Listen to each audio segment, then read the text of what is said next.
UP सरकार का नया आदेश कि कांवड़ यात्रा जिस रूट से निकलेगी वहां पर दुकानदारों को अपना नाम और अपनी आइडेंटिटी डिस्प्ले करनी होगी। हमारे साथ बातचीत के लिए कांग्रेस के वरिष्ठ नेता और प्रवक्ता सुप्रिया सिनेट जी। मैम, ये जो आदेश निकाला गया है न सिर्फ यूपी में बल्कि उत्तराखंड के हरिद्वार में भी निकाला गया है, कांग्रेस का इस पर क्या कहना है?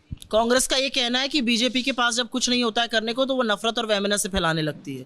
बीजेपी को जनता ने एक संदेश दिया है कि आपकी नफरत की राजनीति से अब हम तंग आ चुके हैं। 63 सीटें आपकी कम हो गई हैं, उसके बाद भी आप संदेश पढ़ने को तैयार नहीं है।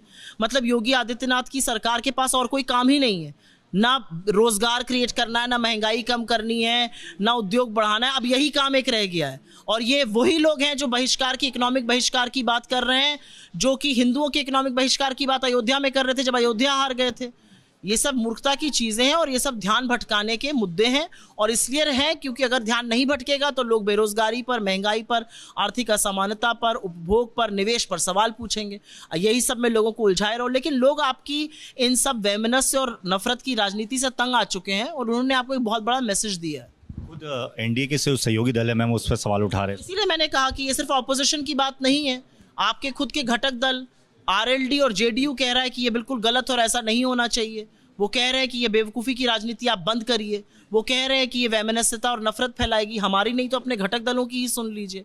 मेरा अपना मानना है कि जब इनके पास कुछ नहीं होता है करने को तो इस तरह के पैंतरेबाजी करते हैं। यूपी में जो हलचल बढ़ी है मैम, उसको लेकर आपका क्या कहना है? आरएसएस के साथ जो बैठक होने जा रही है, आपको लगता है कि चीज़ें तो ठीक नहीं बढ़ी है, खींचातानी बढ़ी है। यूपी में सिर्फ फुटअव्वल बढ़ा है। यूपी में ऐसे लोग हैं जो योगी आदित्यनाथ को हटाकर किसी और को बिठाना चाहते हैं। सारा ड्रामा और डायरेक्शन यहाँ से अमित शाह का चल रहा है। असलियत यह है कि यूपी में घटक दल भी खिलाफ बोल रहे हैं, यूपी के एमएलए भी खिलाफ बोल रहे हैं। कोई कुछ कह रहा है, कोई कुछ और कह रहा है। ये सारी जो चीज़ें हो रही हैं आरएसएस और बीजेपी की खींचतान है। उनको मणिपुर से लेकर उनके एरोगेंस पे आईना दिखाने के बाद अब मोहन भागवत सुपरमैन, देवता, अलौकिक और विश्वरूप की बात कर रहे हैं। तो वो नरेंद्र मोदी को मैसेज दे रहे हैं। नरेंद्र मोदी जी मैसेज पढ़ना चाहें तो अच्छा है, नहीं पढ़ना चाहें तो और भी अच्छा है। आखिरी सवाल में 23 जुलाई को जो बजट पेश होने जा रहा है, आपने कहा है कि सारी चीज़ों को ध्यान में याद आ गई।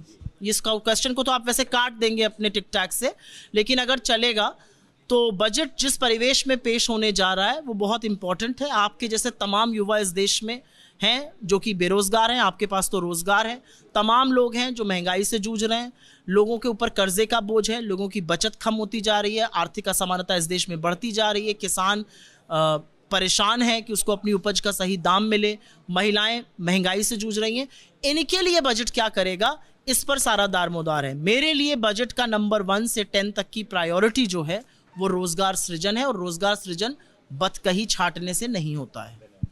तो सीधे तौर पर जो कांवड़ यात्रा रूट को लेकर जो आदेश निकाला गया है यूपी में और खासतौर पर हरिद्वार में, उसको लेकर कांग्रेस का ये कहना है कि नफरत फैलाने की कोशिश है और इसी तरीके से पहले भी नफरत फैलाई गई है, लेकिन इससे बचना चाहिए। कैमरा राजेंद्र सिंह के साथ दीपक सिंह रावत, एबीपी न्यूज़, दिल्ली।